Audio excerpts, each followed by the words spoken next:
Buat saya di penjara juga. Yang masuk, saya jamin kehidupannya. Mereka pun saya kasih barang untuk ngedarin di dalam. Sampai saat ini masih. Jadi memang sengaja dimasukkan memang Dimasukkan untuk mengedarkan di dalam sel. Karena kebutuhan sel tuh banyak juga, sama seperti kebutuhan di luar. Berapa persen dari 100% penghuni lapas itu pakai narkoba? Hampir semua ya. Hampir 75% dan 80% itu pemakai.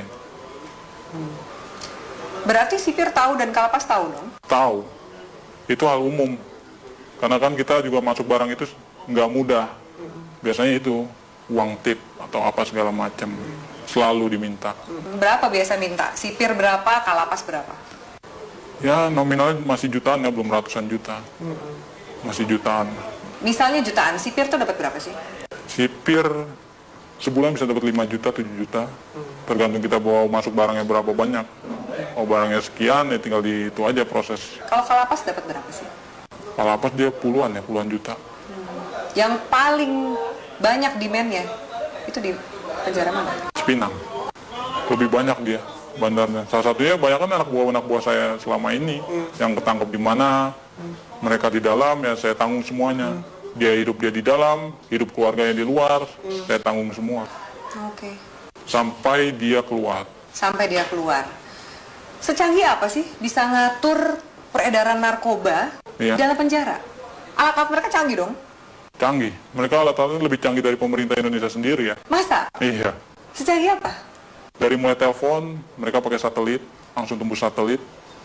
Tidak ada lagi lewat operator-operator Indonesia.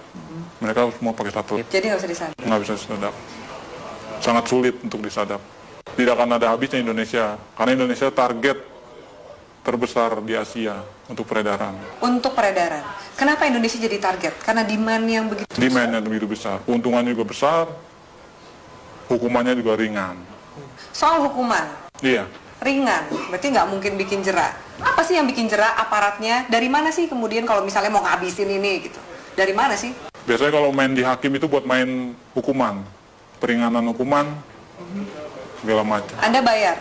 Saya bayar. Dalam bentuk uang atau dalam bentuk barang juga Anda kasih? Uang, biasanya uang. Mereka hanya uang. Kadang barang tergantung hakim.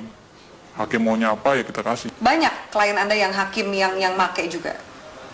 Ada banyak. Ada 10 orang ada. Bagaimana Anda menggunakan uang yang luar biasa banyak ini? Biasanya Anda menghabiskan untuk apa? Biasanya saya habisin buat pesta-pesta aja. Pesta, saya beli barang, segala macam apa, kebutuhan.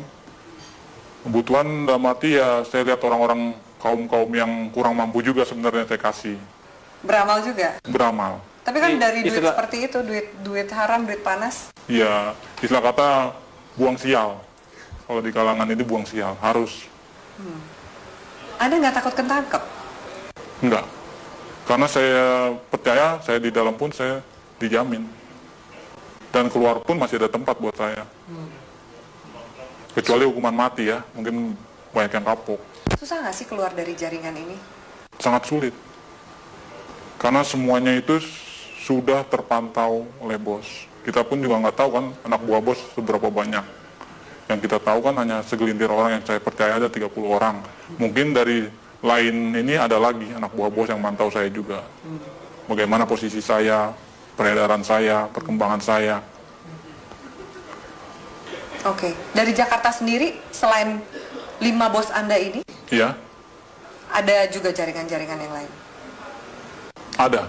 Banyak. Di Jakarta aja ada sekitar 50 jaringan. Yang saya tahu 50 jaringan, mungkin lebih. Itu yang saya tahu. Jaringan ini lebih besar atau sama kuatnya dengan jaringan Anda? Macam-macam. Tergantung dari barang sih biasanya. Kalau barang kita bagus, banyak juga jaringan ngambil di kita juga. Makanya barang itu nggak pernah akan habis.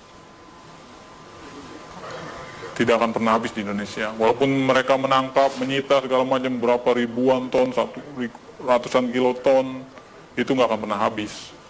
Karena itu cuma sedikit, paling seujung jari ya, ujung jarinya dari total barang yang ada di Indonesia. Kalau BNN sendiri, gimana Anda sebagai bandar ngelihat BNN? BNN saya lihat sih Untuk saat ini tergantung orang-orangnya sih, BNN juga. Sama lah sama yang di Polres, Polda, segala macam. Istilah katanya kan orang Indonesia itu hanya butuh duit. Semuanya ujung-ujungnya duit. Asal kita punya duit, ya lolos. Sampai ke jaringan, kalau kepolisian juga Kepolisian udah hal umum. Udah nggak bisa ini lagi. nggak mungkin dibersihin. Nggak mungkin dibersihkan. Karena memang aparatnya pun pemakai. Kenal sama bandar, kenal barang, nyuplai barang juga, begitu. Seterusnya. Bea Cukai gimana? Bea Cukai juga mengawasi kan Iya. seperti ini. Bea Cukai ada permainan juga. Maka kita di Bea Cukai itu ada sekitar 5 orang kita pegang di sana. Untuk tiap ininya. Apa peran 5 orang di Bea Cukai ini? Meloloskan barang. Meloloskan barang. Jadi ada pengiriman juga. Pengiriman barang, pengeluaran keluar barang, itu semua lewat dari mereka ini, 5 orang ini. Oke. Anda punya berapa rekening? Ada 10 lebih. 10 lebih. Kurang lebih satu rekening isinya berapa sih? Tergantung ya, ada yang 1 miliar, ada yang 800, ada yang 750. Paling kecil ya sekitar 250 juta. Anda nggak takut kelacak oleh PPATK nih? Wah, enggak ya, itu nama rekeningnya udah beda-beda. Ada panggilan untuk berhenti dari dunia hitam ini? Belum ada. Saya masih menikmati sampai sekarang karena keuntungannya lumayan.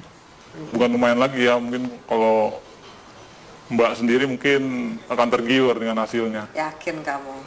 Yakin sekali. Masa? Iya, benar. Belum ada panggilan untuk tobat berarti? Belum. Masih menikmati. Mau sampai kapan? Sampai seterusnya mungkin ya. Sampai tunggu panggilan. Orang tua Anda nggak curiga? Tidak ada yang tahu. Teman-teman kecil pun nggak ada yang tahu. Semuanya saya dan kawan saya yang baik saya kenal saja tahu. Apa enaknya punya uang banyak tapi harus bersikap seperti biasa-biasa dan sembunyi dari semua orang? Itu ya konsekuensi. Karena kalau kita terlalu vulgar pun orang akan mencolok. Ini anak kerjanya apa tapi menghasilkan segala macam, itu malah bakal menimbulkan kecurigaan.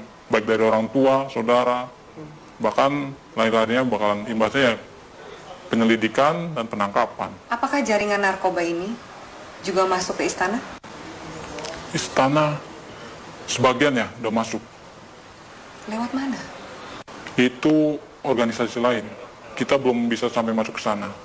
Mungkin ya organisasi ini lebih kuat dari yang bos saya punya. Itu sudah masuk Ke istana? ke istana. Oke. Transaksinya besar?